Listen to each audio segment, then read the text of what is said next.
Então, antes de nós fazermos a leitura do texto, nós vamos fazer a leitura do texto maior, a partir do verso 26 até o 40.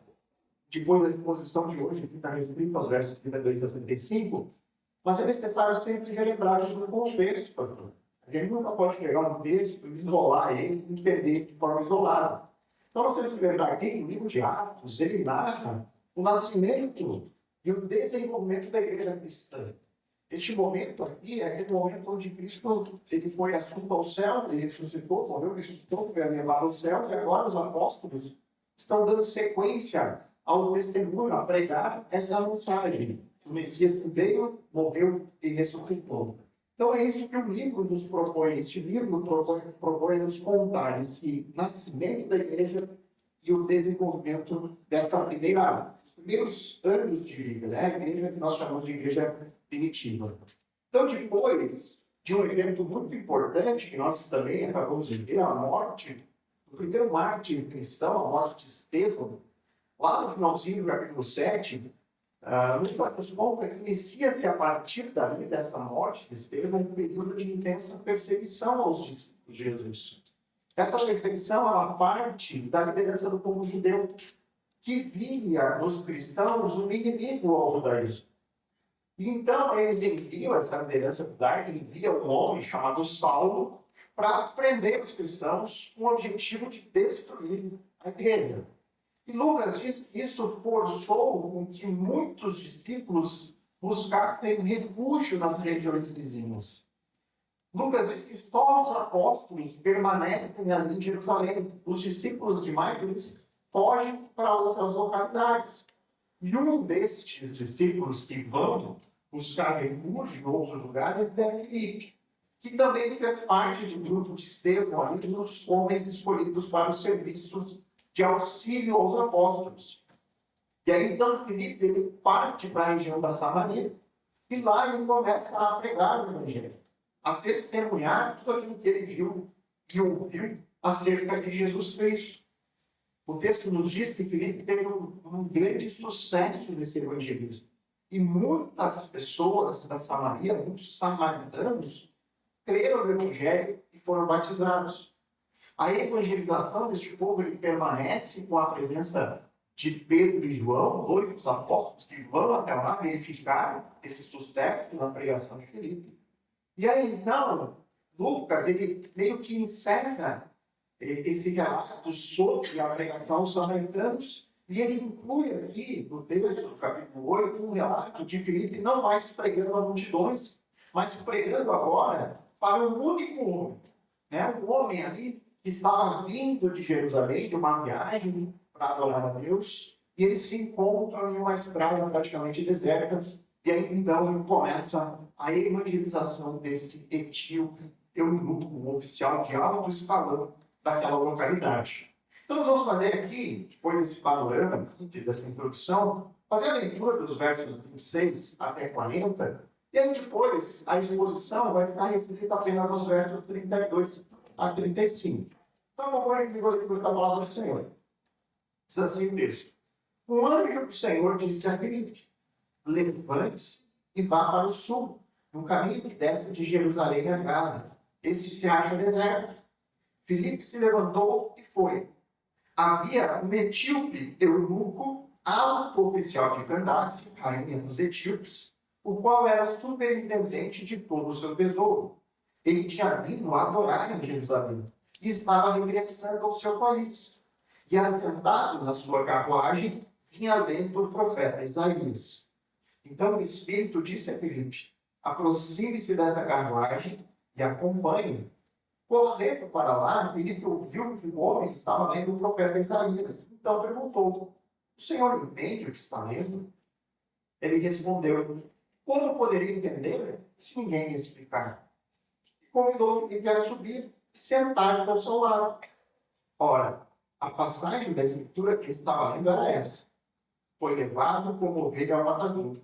E como um cordeiro mudo diante do seu tosqueador, ele não abriu a boca. Na sua humilhação, lhe negaram a justiça. Quem poderá falar de sua descendência? Porque a vida dele é tirada da terra. Então o eunuco disse a Filipe, peço que você me explique a quem se refere o profeta. Fala de si mesmo ou de outra pessoa.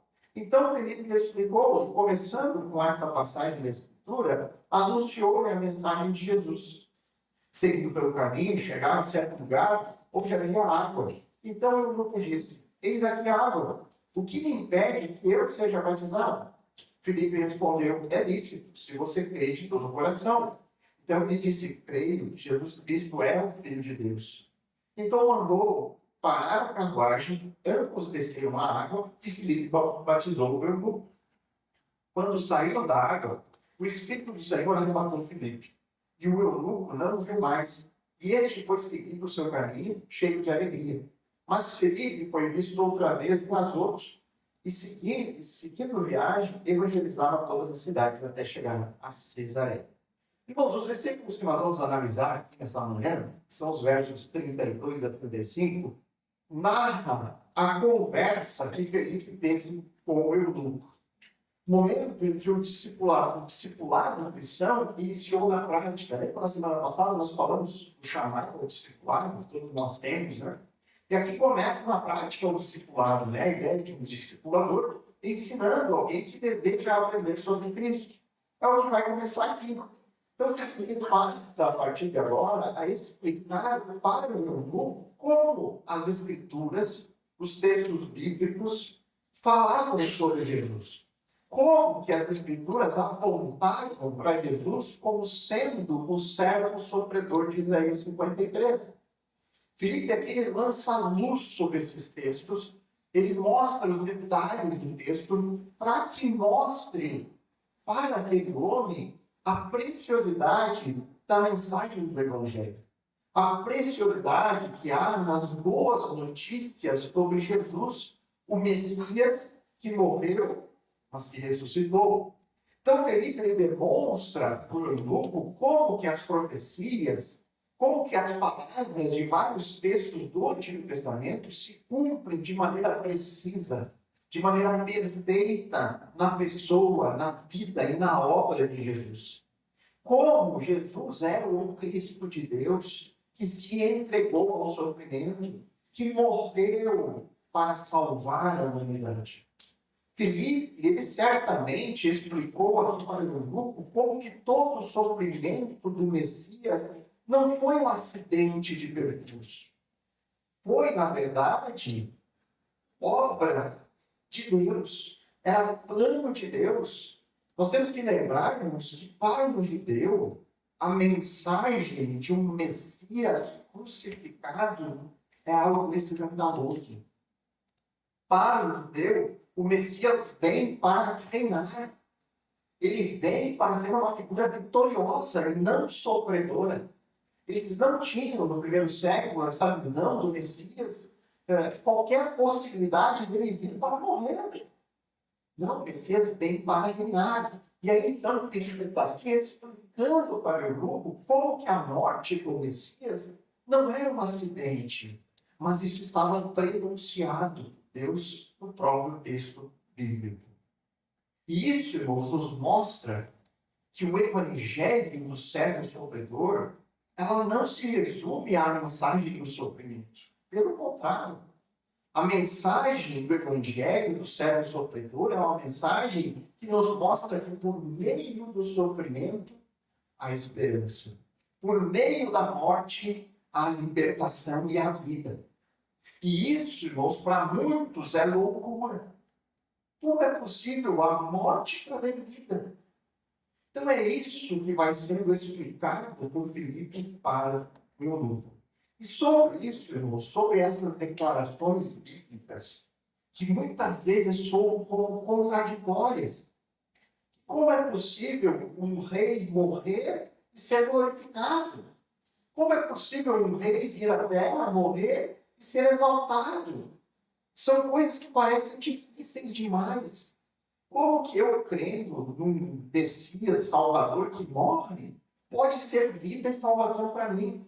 Irmãos, quem nunca pensou ou ouviu de alguém uma afirmação do tipo: não, mas a Bíblia é um livro muito difícil de ser entendido? Quem nunca ouviu alguém falar sobre isso? Nossa, mas é difícil de entender a Bíblia. Ou nós mesmos, ao ter os primeiros contatos com as Escrituras, nós pensamos isso, eu lembro muito bem na minha caminhada cristã, meus primeiros contatos com este livro, tudo parecia difícil demais. Chegava vezes que nada parecia ter muito sentido para mim. Em alguns momentos, na minha caminhada pessoal, possivelmente eu falei a mesma coisa que o Luke falou ali no verso 31. Quando ele diz, como poderia entender se não tem alguém para explicar? Tem momentos que nós vamos ler o texto e nós vamos pensar, como é que eu entendo isso? Eu preciso que alguém me ajude. Porque parece difícil de entender. Mas com o passar do tempo, irmãos, aquilo que no passado era meio nebuloso, meio obscuro, hoje, para mim, é algo verdadeiro, algo claro como o sol do meio-dia. O que mudou de lá para cá?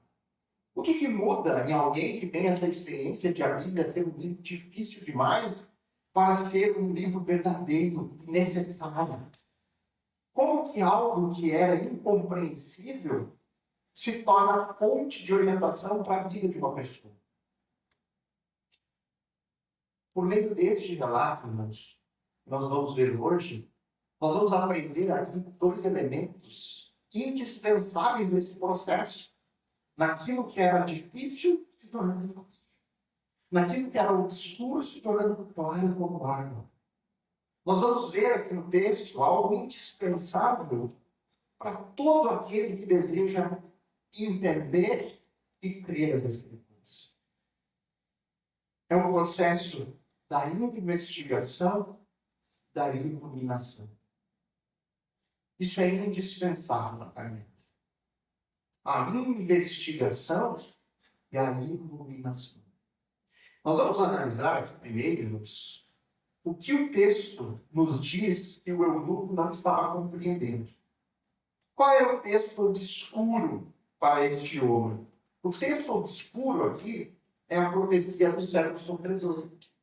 Olha aí na Bíblia, os textos de Atos, no capítulo 8, os versos 32 a 35. O texto diz aí, lembra que na semana passada nós vimos que a pergunta que fez era, olha, eu não consigo entender isso aqui. Eu preciso que alguém explique. Como eu entenderia se não ninguém me explicar? E agora ele vai citar o texto que ele estava lendo, porque eles não estavam compreendendo. No verso 32, ora, a passagem da Escritura que ele estava lendo era essa. Foi levado como ovelha ao matador. E como um cordeiro mudo diante do seu tosqueador, ele não abriu a boca. Na sua humilhação, lhe negaram justiça. Quem poderá falar da sua descendência? Porque a vida dele é tirada da terra. A passagem aqui que o Lucas estava lendo, ela ofereceu uma oportunidade maravilhosa para Felipe falar de Jesus. Isso é óbvio. E aqui, irmãos, não tem como não ver a mão de Deus na condução desses eventos. Não é por acaso. Não foi um acidente cósmico que o homem estava lendo justamente Isaías 53. Justamente uma das profecias mais vívidas acerca da obra de Deus. Deus estava ali conduzindo os mínimos detalhes desse encontro. O homem estava lendo um dos textos mais propícios para a gente ou para qualquer pessoa falar de Cristo. Que é o texto que prenuncia a cruz do Calvário. O texto que ele estava lendo era Isaías 53, versos 7 e 8. É uma pequena porção de uma profecia maior. Mais uma vez, nós estamos dando só um trechinho de um capítulo inteiro, de uma profecia ainda desenvolve mais capítulos. O que é importante para a gente entender acerca do texto que estava sendo lido de Isaías 53? É sabermos que esse texto, essa profecia, especialmente a porção maior, que envolve o capítulo 52 e 53, é um texto que apresenta a nós alguns desafios. Não é um texto tão simples quanto parece. É possível que para nós cristãos, que estamos totalmente familiarizados com uma visão cristológica do Antigo Testamento, é bem possível que nós vamos pegar o texto de Isaías 53, o texto que fala do servo sofredor, imediatamente nós relacionamos a Cristo, que é algo natural para nós. Porém, essa interpretação, ela se deve muito mais por conta da cultura cristianizada que nós estamos inseridos do que por outra coisa. O texto em si é bastante enigmático. Eu diria, irmãos, que não há como saber nem se o profeta Isaías entendia o que estava dizendo. É difícil saber se aqueles ouvintes originais do profeta puderam ter uma compreensão completa sobre o que tudo aquilo dizia. E aí eu vou explicar melhor isso para você entender. Isaías, ele apresenta na sua profecia, ao longo do livro do profeta Isaías, uma figura descrita como um servo de Deus. E esse servo de Deus, segundo as profecias de Isaías, ele seria alguém exaltado, honrado, até mesmo pelos reis da terra. Entretanto, este personagem profetizado, mesmo exaltado e honrado, ele seria submetido a sofrimentos e humilhações intensas. Ele seria rejeitado até pelo seu próprio povo. Isaías diz que ele suportaria todo esse sofrimento em razão do pecado. E desta forma, ele mesmo, o servo de Deus, seria apresentado como uma oferta pela culpa. E tudo isso não aconteceria por obra do acaso, mas era a vontade de Deus. Era o plano de Deus, com o objetivo de salvar os homens. A profecia ela apresenta muitos detalhes do sofrimento do servo. Ela diz que o servo de Deus sofreria ofensas, que ele seria esmagado. E ele passaria por tudo isso sem se queixar. O profeta diz, olha, ele será como um cordeiro. Ele não vai fazer nenhum som ao ser levado até o matadouro. Ele vai ser morto e vai ser sepultado. Mas, de alguma forma, mesmo assassinado, ele veria os resultados do seu sofrimento. Ele veria a obra dele consumada. E ele, então, seria exaltado por Deus. Tudo isso está muito claro na profecia. Agora, vamos pensar um pouquinho com a mente, tentar esquecer um pouco o que a gente sabe sobre Jesus e a sua obra. Irmãos, reparem a dificuldade de alguém que não tem a revelação completa em entender isso. Naquela profecia naquele tempo. Os detalhes, como assim alguém que é exaltado é também humilhado? Como que vai ser morto, mas ainda exaltado no final? Como que alguém que morre pode ver a obra da sua própria vida? Isso não faz sentido. Então, irmãos, em resumo aqui, essa mensagem profética de Isaías diz respeito a um personagem que é chamado no texto de um servo de Deus. Esse servo, Isaías diz, olha, ele vai padecer de humilhações, de todos os tipos. Mas ele vai carregar sobre si mesmo o pecado dos outros. Por meio da sua humilhação, do seu sofrimento, ele vai fazer expiação pelo pecado do povo. Ele vai carregar sobre si a culpa. E no fim, ele será glorificado e exaltado por Deus. Essa é a profecia de Isaías. E Isaías escreve isso. Ele escreve sobre o servo de Deus, o servo sofredor, quantos anos antes de Cristo? Sabe? Aproximadamente 700 anos antes.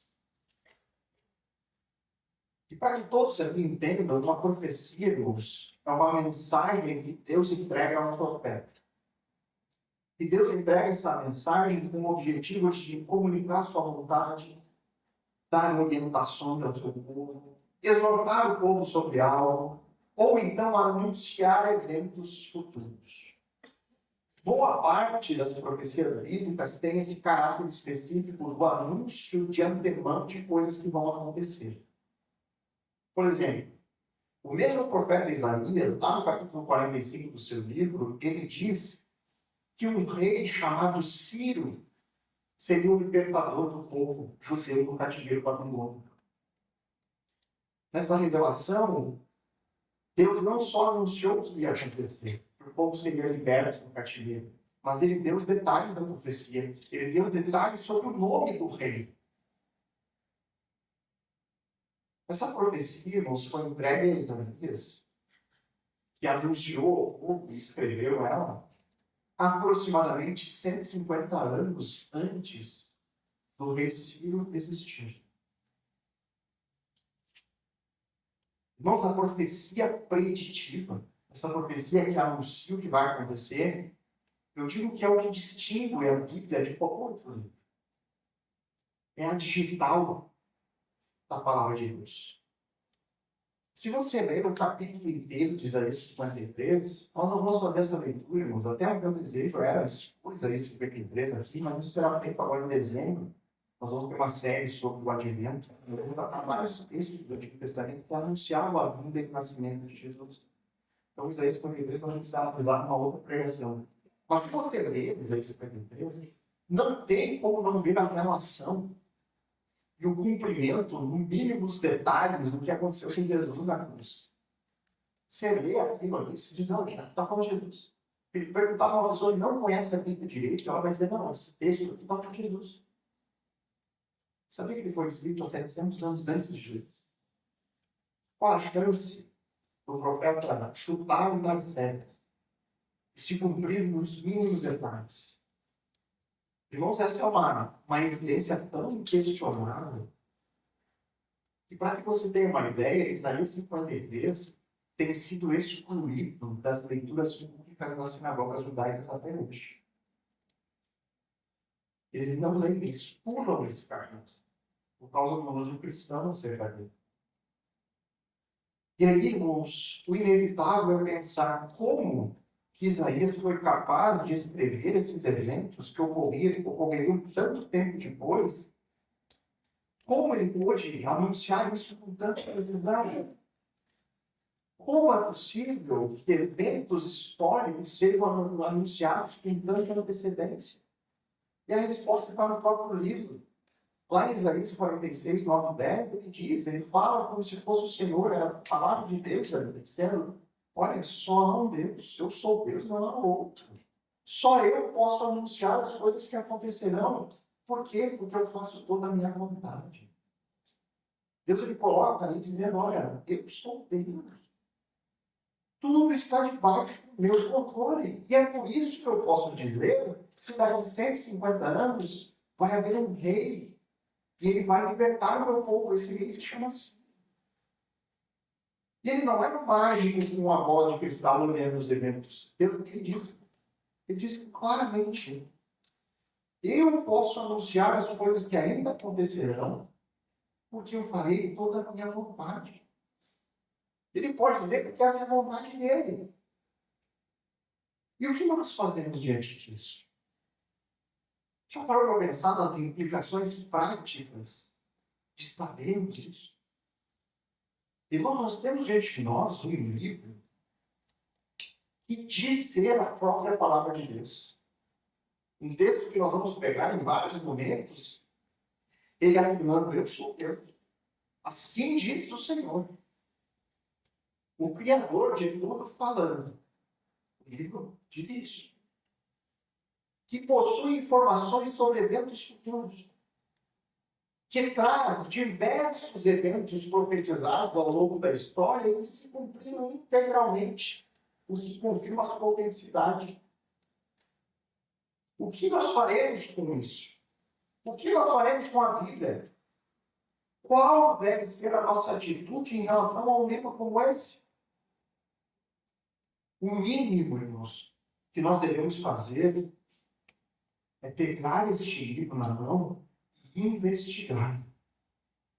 Dar atenção a ele. E aí, então, tirar as nossas próprias conclusões. E eu sei que a resposta de muitos vai ser, mas a Bíblia é muito difícil, eu não consigo entender. Pessoas dizem, eu até já tentei ler, mas eu não entendi nada. Talvez não seja o caso de alguém aqui que até deseja entender, mas simplesmente não consegue. Que tem um talento, mas não entende nada. E é para isso, para pessoas assim, que nós temos que entender que existem duas coisas indispensáveis para que você possa sair desse estado de não entender nada, para então começar a entender. E principalmente crer nas Escrituras. Dois elementos que estão presentes no texto aqui dessa manhã, que é a investigação e a iluminação. A primeira coisa que nós devemos buscar fazer em relação à vida, e aqui é um conselho para todos nós, não importa o nível da sua caminhada na fé, em Cristo ou com o estudo das Escrituras. A primeira coisa que nós temos que fazer com a vida, um livro que se propõe a falar sobre todas as questões principais da existência humana, todas as perguntas principais sobre a vida e sobre o que acontecerá depois. Você tem um livro que se propõe a fazer isso. Então, a primeira coisa que você tem que fazer é a investigação. Investigar. Volte para o texto ali e veja o que diz o verso 34. Então, o eunuco disse a Filipe, pois passaram o texto que ele estava lendo, que não estava compreendendo, e ele pede, peço que você me explique a quem se refere o profeta. Fala de si mesmo ou de outra pessoa? Irmãos, essa pergunta feita pelo eunuco é a pergunta que deve ser feita por qualquer pessoa que busca compreender e entender as Escrituras. Essa é a pergunta de alguém que está de fato atrás da verdade, que começou o processo de investigação. O problema para o entendimento dessa passagem de Isaías é justamente aquilo que foi identificado por Etíope. A quem esse texto se refere? Isaías está escrevendo aqui da sua própria experiência, está falando dele, ou será que ele está falando de outra pessoa? Eu não estou entendendo isso. Irmãos, é uma dúvida muito pertinente. O eunuco aqui, ele está no capítulo 53, ele já havia lido o capítulo 44, por exemplo. Já tinha passado por esses capítulos. E lá no capítulo 44, nós vemos Isaías chamando a nação de Israel de servo de Deus. Veja como não é tão simples fazer um entendimento aqui. Ele usa o mesmo termo servo de Deus para falar da nação de Israel. E por isso, existem dois pontos de vista acerca do servo de Deus que eram muito debatidos dentro do judaísmo. Se esse servo de Deus seria o próprio profeta Isaías, ou se seria a nação de Israel. Havia essa discussão. Era uma discussão comum. Mas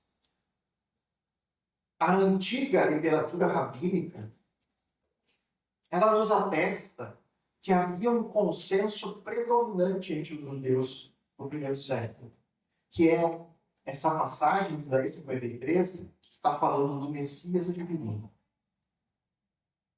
Os registros históricos, eles nos mostram que esse entendimento de Isaías 53 ser uma referência ao Messias foi predominante entre os judeus até o século XI. Depois do século XI, houve uma mudança na perspectiva judaica sobre esse texto. E muito provavelmente isso só aconteceu como uma forma de reação ao uso evangelístico que o texto passou a ter entre os cristãos. Os cristãos usam muito esse texto para falar com os judeus acerca do evangelho. Você procurar no YouTube, tem vários vídeos de cristãos pregando a pessoas judaicas, pregando a pessoas de Israel, usando Isaías 53. Então houve essa mudança muito mais como uma reação ao evangelismo. Qual foi a interpretação, então, que passa a dominar depois do século XI? A ideia de que o servo de Deus é Israel. Esse é o consenso atual. Você ainda encontra alguns judeus falando que pode ser o Messias, mas não o Messias Jesus. O Messias que ainda vai vir. Eles entendem que é sobre o Messias, mas não é o Jesus de vocês. É o Messias que nós ainda esperamos. E eu fico olhando para isso, eu fico pensando, com tanto estudo que já teve. Eu digo que na teologia não tem nada novo. Todos os assuntos já foram trabalhados na exaustão. E inacreditavelmente, muitos judeus, eles simplesmente não conseguem ver a perfeição do cumprimento dessa passagem em Cristo. Eles simplesmente não conseguem chegar. Jesus mesmo se identificou especificamente com o servo de Deus, de Isaías 53. Jesus ele se identificou com aquele que ia sofrer, com aquele que seria desprezado, aquele que seria apontado entre os transgressores. Você tem essa declaração de Jesus em Marcos 9, 12, especialmente em Lucas 22, 37, onde ele afirma categoricamente, diz assim, pois eu lhes digo que é preciso que se cumpra ali o que está escrito. E aí ele cita Isaías 53, ele diz, ele foi contado com os malfeitores, pois o que a mim se refere está sendo cumprido. Jesus falou claramente. Então, a maneira que como o eunuco reage em relação ao estudo da Bíblia, das Escrituras, esse é o primeiro passo para qualquer um de nós, para qualquer pessoa que deseja entender e crer no texto, que é investigar. Estar disposto a buscar respostas. Ler o texto bíblico com uma mente questionadora. Questionar as coisas. Tentar entender, buscar respostas. Uma busca sincera pela verdade. Eu já disse várias vezes aqui. Não há nada mais importante na sua vida, na minha vida, na vida de qualquer pessoa, do que sabermos se a Bíblia está certa. Se este livro é digno de credibilidade ou não. Não há nada mais importante para você do que saber se a Bíblia é digna de confiança. Por quê? Irmãos, porque esse livro ele trata do destino eterno das pessoas. Esse livro fala sobre os nossos maiores questionamentos existenciais. A Bíblia é um livro que fala sobre como fomos criados, o motivo pelo qual fomos criados. A Bíblia fala sobre o problema do mal neste mundo, fala sobre a morte, fala sobre os possíveis destinos eternos da humanidade. E existe no registro bíblico uma exclusividade em relação ao caminho que todo ser humano almeja. Irmãos, eu duvido que alguém, qualquer ser humano, não deseje viver eternamente em um paraíso. Há esse desejo aqui dentro, de todo ser humano, viver perfeito em um ambiente de paz. Isso parece que está gravado aqui dentro. Mas que Deus gravou no nosso coração um desejo pelo Éden, pelo jardim de Deus. Deus colocou no ser humano isso. E a Bíblia afirma categoricamente que esse jardim, que esse paraíso futuro, só poderá ser desfrutado para aqueles que estiverem unidos a Jesus Cristo. A Bíblia não deixa margem para qualquer outro caminho. E é por isso que eu preciso investigar este livro e buscar resposta. A Bíblia é digna de confiança? Será que realmente existem evidências para eu confiar no que está escrito aqui? Como que eu posso saber se as palavras que foram registradas aqui em Atos são verdadeiras? É possível saber disso? Ou para crer na Bíblia é preciso uma fé cega? Não questiona. Creia, só acredite. Não vai continuar. Tenha mais fé. Será que é assim? Irmãos, todas essas perguntas são justas e merecem respostas. E a Bíblia se propõe a nos dar essas respostas. Portanto, o que nós temos que fazer é investigar. Ir atrás, buscar. Será que o texto que eu tenho em mãos aqui é confiável? O que aconteceu ao longo da história com ele? Como ele chegou até aqui? Tudo isso você precisa buscar informações. Mas fica um conselho sobre algo que você não deve fazer. Porque muitos acabam indo para este caminho. Que é iniciar essa busca com uma mente fechada. começar a pesquisar sobre a Bíblia já repleto de preconceitos e repleto de pressupostos, de tal forma que não existe uma busca sincera. Eu já tenho a minha opinião e vou até o fim. Então, eu vou buscar informações que me mostrem o que eu quero ouvir. Hoje em dia, com a internet, você encontra tudo. Você encontra o Jesus que você quiser. Você encontra a informação sobre a Bíblia que você quiser. Você tem que ir atrás do horizonte. Iniciar a investigação sobre a veracidade. Mas não com o objetivo de sustentar a sua própria opinião, mas estar disposto a seguir as evidências. Seguir as evidências. Independente do lugar que elas te conduzirão. Tem um bom livro, também virou filme cristão, Em Defesa de Cristo, lá na história, de um jornalista. Ele fez os fatos. Ele começou a pesquisar sobre as escrituras para refutar a sua esposa que havia se convertido.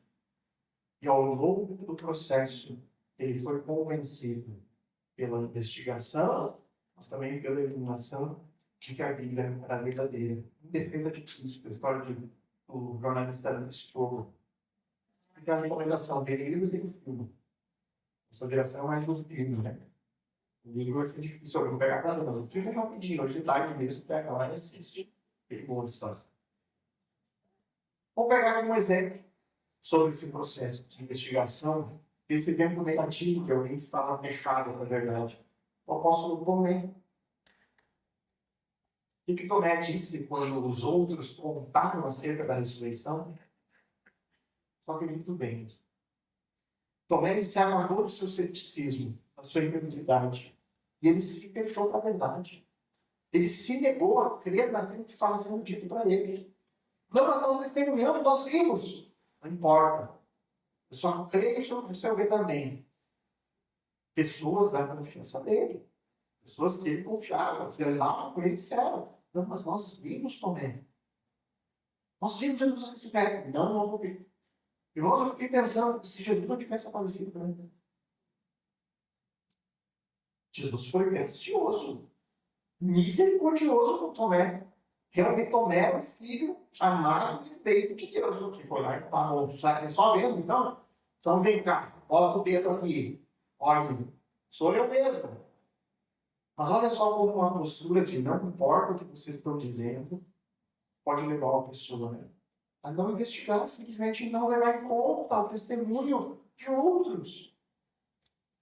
Então, esse relato aqui de Filipe com Lucas nos mostra o quanto que a curiosidade e o desejo sincero de entender são portas abertas para que você realmente possa crer nas Escrituras e encontrar Cristo de maneira verdadeira.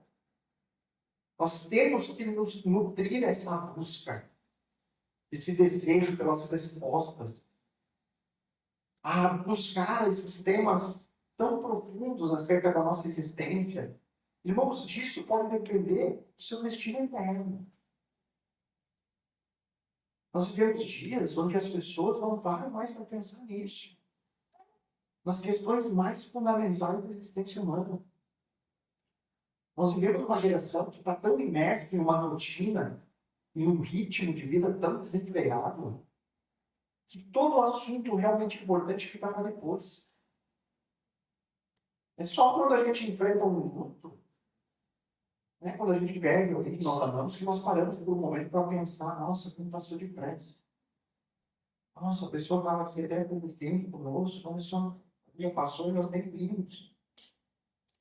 E nós paramos e meditamos um pouco sobre a realidade da morte.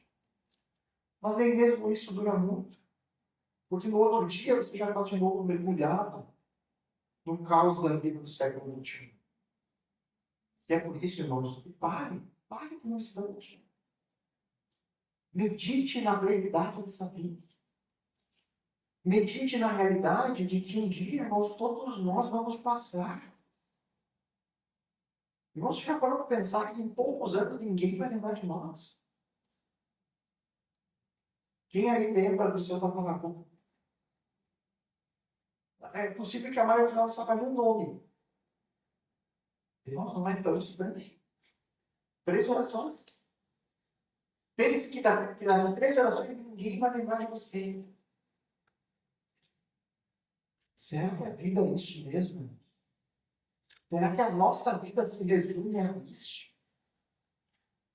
É o que nós temos que meditar. O que vem depois? Tem algo depois disso? Qual o propósito da existência? Porque, irmãos, se a vida é isso aqui, por favor, vamos sair daqui. Vamos comer, vamos beber, vamos nos divertir, porque a vida é curta. Mas não é o que a Bíblia diz. A Bíblia diz que a vida é hora de né? E nós temos que entender a diferença de valor dessa vida para a gente entender. Por que será que o mundo nunca encontra a paz mundial? Por quê? Irmãos, todos esses questionamentos, a Bíblia tem uma resposta para te dar. Então comece a buscar essas respostas. E comece por meio da investigação. Investigue este livro. Investigue as respostas que ele tem para dar. Mas saiba, desde já, que somente a investigação não basta para uma pessoa crer nas Escrituras. Além da investigação, é necessário um outro elemento, que é a iluminação. Verso 35, voltando ao texto. Então Felipe explicou.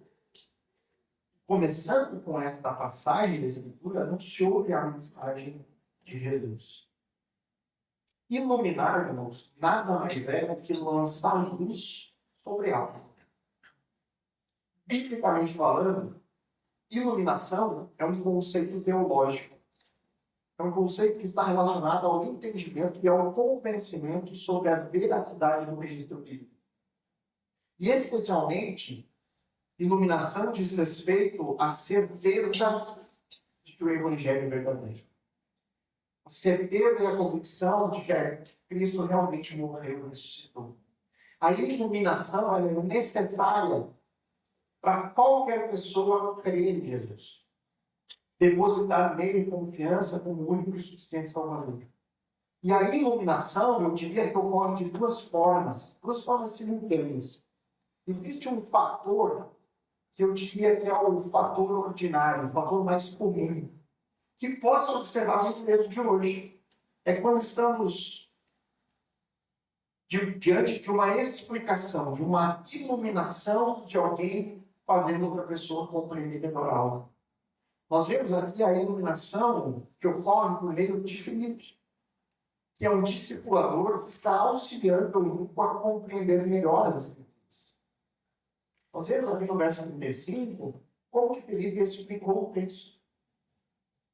Um texto que era difícil para o grupo entender. Um texto que era obscuro para ele. O que Filipe fez aqui? Lançou luz. Iluminou-a para que ele pudesse entender melhor. E aí, então, crê. Então, nesse processo de iluminação, o texto diz que Filipe fez o papel daquele que ilumina a mensagem. Tratou o conteúdo de Isaías 53, passou por outros textos e iluminou a mensagem sobre Jesus. Filipe usou como texto principal o servo sofredor e, muito provavelmente, todas as outras profecias que tratavam da vinda de Jesus.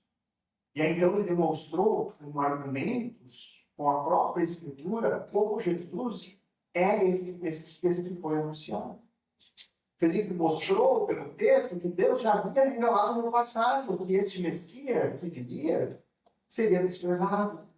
Mostrou pelo texto, olha, Deus já disse que o Messias seria rejeitado pelo povo, que a sua aparência não seria atraente, que ele seria transpassado, esmagado, castigado, açoitado.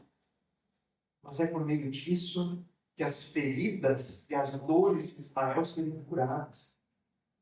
Filipe demonstrou com base bíblica que tudo aquilo que havia sido dito no passado confirmava que o Messias não somente iria sofrer, mas também iria morrer, mesmo sendo inocente. Então ele pegou o relato histórico de Jesus, uma história que corria naquele momento por toda Jerusalém, e mostrou para o eunuco como tudo aquilo foi anunciado. Olha, isso aqui não foi uma obra do acaso, isso aqui não foi um impostor morrendo. Deus disse que isso aconteceria. Olha, a obra deste Jesus Messias é como aquele cordeiro lá do Êxodo, que foi sacrificado para salvar o povo de Israel. Ele fez algo semelhante, derramou o seu próprio sangue pela redenção de pecadores. Filipe deve ter dito, olha, o sacrifício foi ignorado pelo povo, assim como as profecias diziam. Estava lá, estava anunciado, estava escrito. Tudo foi dito no passado. E essas palavras mostram que a morte de Jesus não foi um acidente, era plano de Deus. Era um objetivo soberano do Senhor. O Messias precisava ser esmagado, isso era necessário. Por quê? Porque é por meio dele que vem a oferta definitiva, suprema, a expiação dos pecados. Isso que ele fez, ele iluminou o pensamento. Ele iluminou aquelas profecias difíceis de serem compreendidas. E mostrou o quanto Jesus é de fato justo. Aquele que justifica o seu povo. E é evidente, irmãos, que toda essa explicação detalhada sobre o Messias, que você vê uma relação clara, direta com a pessoa de Jesus, isso trouxe luz para a compreensão daquele homem. A boa notícia sobre o Messias que morreu e ressuscitou se tornou compreensível. E aí, então, isso facilita a pessoa depositar a sua fé. Esse é um ponto, irmãos. Não adiantava nada Felipe chegar para o grupo e dizer, olha, o que você precisa saber é que Jesus te ama. Você entende que Jesus te ama? Ah, sim. Então creia nisso. Vem cá, eu vou fazer uma oração com o pecador e você está salvo. Não se explica o porquê que Jesus morreu. É isso que ele falou, olha, isso era necessário. Porque uma oferta pela culpa deveria ter sido dada, tinha que ser dada. O salário do pecado é a morte, então o homem precisava morrer, mas precisava ser um homem que representasse a Deus e a humanidade, explicar toda a mensagem de tal forma que aquele homem dizer, agora eu entendi. Agora, o Messias crucificado não é mais escandaloso para mim, pelo contrário, eu consigo crer. Esse ato da explicação cuidadosa, essa relação, a ligação com as profecias, a demonstração de que o texto bíblico aponta para Jesus, se cumpre em Jesus, isso serve, irmãos, como uma forma também de demonstrar o nosso papel como discípulos. Se somos cristãos, nós temos o chamado de fazer a mesma coisa. Guiar as pessoas, ensinar para as pessoas, pregar essa verdade. Temos que estar sempre prontos para isso, lembram? Devemos estar cientes da nossa missão e preparados para a nossa missão. Nós devemos ser capazes de fazer isso. Nós temos que nos dedicar para sermos também, como Filipe, proclamadores. Essa parte da iluminação é muito importante. E parece que é uma parte desprezada pelos cristãos. Desprezada até mesmo pelas igrejas. E falam, mas não ensinam nada das escrituras. Não mostram o porquê das coisas. Essa iluminação vem do meio do papel de um discipulador. Por meio da explicação do texto, lançando luz sobre a mensagem, sobre o Evangelho, fazendo essa mensagem de Jesus ser mais fácil de ser compreendida. Isso é extremamente importante. Mas nós sabemos que não é suficiente. Somente isso não faz uma pessoa feita de Jesus. Do contrário, irmãos, bastava nós fazermos aqui essa explicação e todo mundo teria. Bastava ler Isaías 53 e mostrar como tudo aponta para Cristo e se cumpre em Cristo. Não tem como não entender. É impossível não ver a relação. Mas nós sabemos que nem sempre a pessoa se convence por meio disso. Muitas vezes nós vamos explicar o Evangelho para alguém com todos os argumentos possíveis. Os melhores. E a pessoa vai permanecer incrédula. nunca é falta de argumentos. A pessoa nunca deixa de ver porque os argumentos são falhos ou são fracos. A verdadeira realidade da incredulidade foi desvendada pelo apóstolo Paulo lá em 2 Coríntios, capítulo 4, versos 3 a 6, ele diz assim, ó, mas se o nosso evangelho ainda está encoberto, é para os que se perdem que ele está encoberto. Diz, olha, se o nosso evangelho não pode ser crido, não pode ser compreendido, é para aqueles que se perdem, eles não conseguem compreender. Por quê? Aí ele diz, nos quais o Deus deste mundo cegou o entendimento dos escritos. Existe uma cegueira de nível espiritual. É isso que a Bíblia diz. As pessoas que não creem estão cegas. É uma realidade espiritual. E por que elas estão cegas? Porque elas foram cegadas para que não lhe resplandeça a luz do Evangelho da glória de Cristo. E qual é a imagem de Deus? Porque não pregamos a nós mesmos, mas a Jesus Cristo como Senhor. E a nós mesmos como servos de vocês por causa de Jesus. Porque Deus disse, das trevas resplandeça a luz. Ele mesmo resplandeceu em nosso coração. Aí para nós que tem, Deus mesmo resplandeceu em nosso coração para iluminação do conhecimento da glória de Deus na face de Deus. Se você crê, isso não faz de você mais inteligente ou mais capaz do que aquele que não crê. Isso faz de você um eleito da graça de Deus. Deus lhe deu esse convencimento. Deus iluminou o seu coração para que fosse capaz de crer. E isso aqui demonstra que é necessário esse outro tipo de iluminação, que é diferente da comum, como nós vemos no texto na ação de Filipe. É uma iluminação indispensável. É uma iluminação sobrenatural, que vem por meio da ação de Deus, através do Espírito Santo, abrindo os nossos olhos e tirando a cegueira. Irmãos, essa iluminação, eu trouxe dois textos para contrastar o quanto ela é necessária. Nós vimos aqui até na quarta-feira, o pastor Adriano citou o texto lá de Lídia, da conversão de Lídia, aqui mesmo de Atos, no capítulo 16, nos versos 3 a 14, diz que no sábado saímos da cidade para a beira do rio, onde nos pareceu haver um lugar de oração. E assentando-nos, falávamos às mulheres que ali se reuniram, ali reunidas estavam.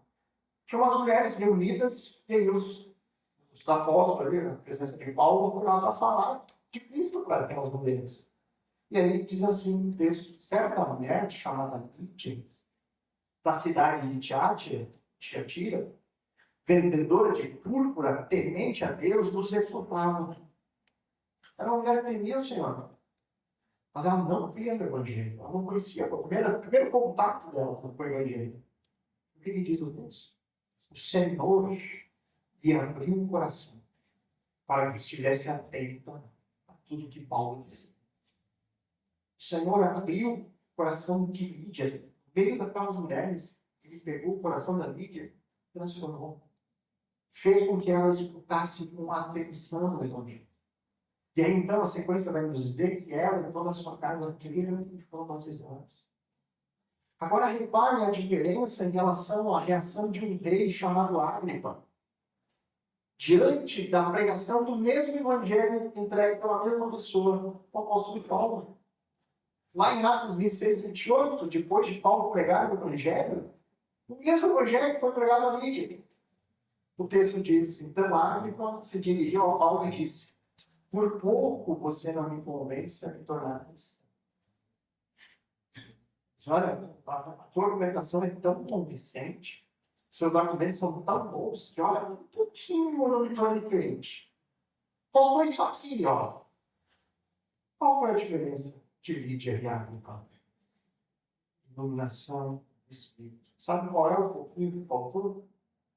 Um pouquinho que vem da parte de Deus, mudando o coração. A iluminação que vem do alto, que vem da parte do Senhor, do Espírito Santo. Intelectualmente ele foi convencido. Intelectualmente ele foi capaz de ver que os argumentos eram perfeitos. Mas ele não foi capaz de entregar o seu coração a Cristo. O coração permanecia duro como pedra. Continuou morto espiritualmente. Mais uma vez, irmãos, nós vemos essa ação conjunta na salvação. Palavra de Jesus, testemunho sobre o Messias, o Evangelho, ele precisa ser pregado. Precisa ser pregado, precisa ser anunciado com bons argumentos. Uma informação racional, lógica, onde a pessoa pode entender. Não, realmente eu compreendi. É necessário isso. A mensagem precisa ser anunciada, mas junto a isso, é indispensável uma ação de Deus. A ação sobrenatural do Espírito dando convencimento, iluminando a mente e o coração para que a mensagem que foi ouvida possa encontrar um terreno fértil e fazer aquela pessoa ser transformada. Ao longo da história nós temos vários exemplos. Vários exemplos que mostram como a palavra de Deus e o Espírito mudaram a vida de pessoas. Tem o exemplo de Santo Agostinho. Você conhece a história de Santo Agostinho? Um homem perdido buscava nos prazeres da vida algum tipo de razão, algum tipo de justificativa da existência. Buscava todas as coisas. E um determinado dia, sentado, veio uma voz, ele narra isso nas suas autobiografias. Pega e lê o texto bíblico. E aí, então, ele lê o texto bíblico. E aí ele se converte. Sua vida muda por completo. E nada que ele resolveu pegar as escrituras e ler. E a sua conversão impactou não só a sua vida, mas a vida de milhões de milhões. Continua impactando até hoje. Você tem essa sinergia da palavra e do Espírito lutando com o indivíduo. Você tem Martinho Lutero durante a Reforma. Martinho Lutero era ignorante nas Escrituras? Não. Ele estudava, era um monge. Ele estudava profundamente, ele simplesmente não encontrava, ele dizia que ele chegava a ter raiva de Deus. Porque ele não conseguia compreender como Deus poderia exigir santidade de pessoas imperfeitas. E ele se via como alguém perfeito. Mas teve um determinado momento da sua vida onde ele foi transformado, onde o texto bíblico se tornou claro para ele: o justo viverá pela fé. Aquilo libertou ele de tudo, todas aquelas amarras. Mais uma vez, nós temos a palavra, o Espírito agindo, influenciando, mudando uma pessoa que influenciou gerações. Você tem também o exemplo de Billy Graham. Você pode até contestar algumas coisas do seu ministério, mas ele não pega as primeiras cruzadas evangelísticas dele e pregava no evangelho mesmo. Jogar realmente o evangelho, entendimento sobre o pecado, conversão a Cristo, depositar a confiança somente nele. E ele fala que ele entendia que a palavra que ele iria pregar precisava ser acompanhada da ação do Espírito Santo para que as pessoas fossem alcançadas.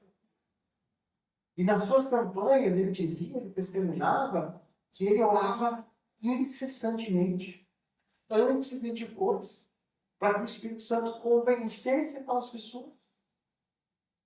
E nós temos relato de milhares e milhares de pessoas que se converteram através dessas palavras, ouvindo a mensagem, mas também com a ação do Espírito convencendo eles. Tem um texto bíblico também, eu acho fantástico, que é os dois discípulos de Jesus no caminho de Emaús, onde Jesus aparece a eles, vão de um primeiro momento oculto, e aí ele explica nas Escrituras o que tinha que acontecer, a necessidade da sua morte, do seu sofrimento.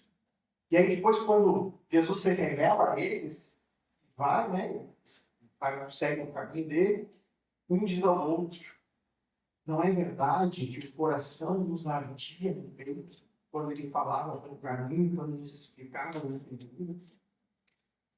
Não é verdade que enquanto nós ouvimos, nosso coração ardia, queimava?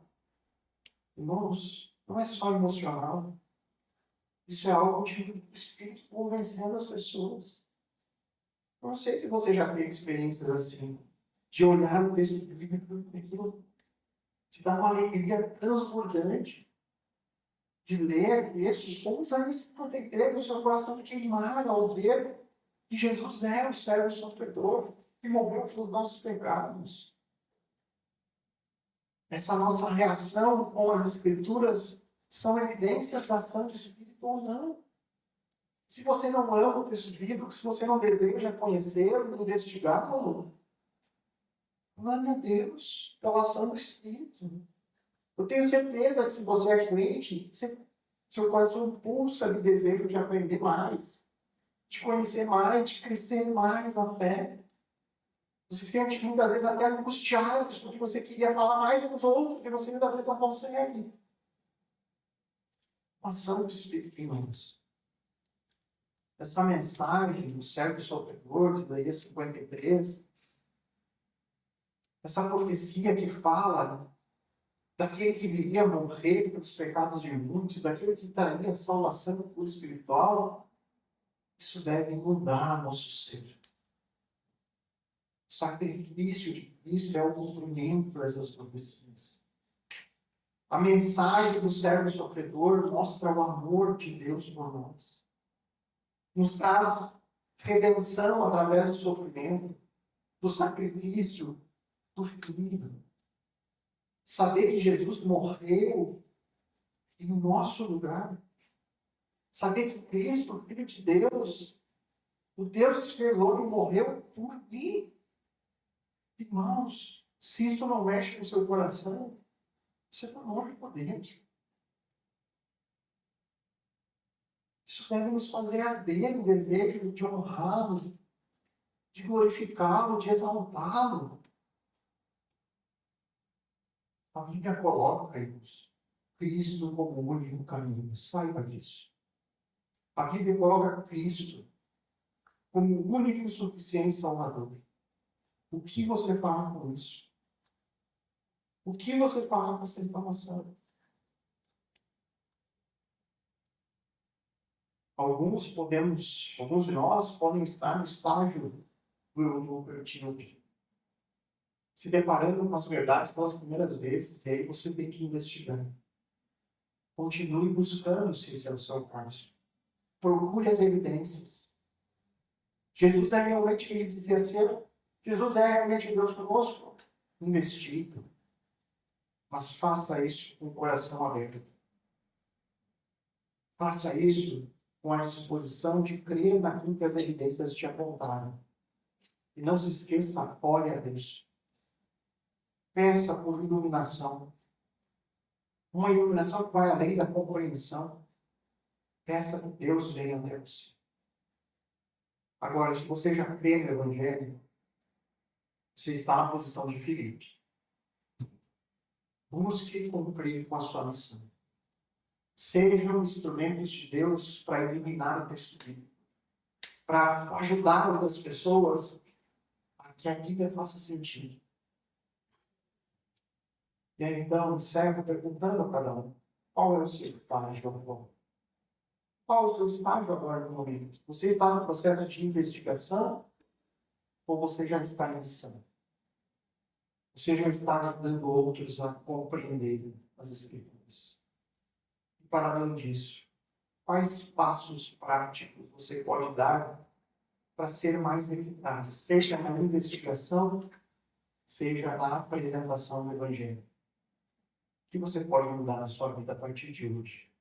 Para investigar com mais zelo, com mais desejo, ou para anunciar essa mensagem que eles querem que estão perdidos? Pense por um instante nisso e vamos orar para encerrar.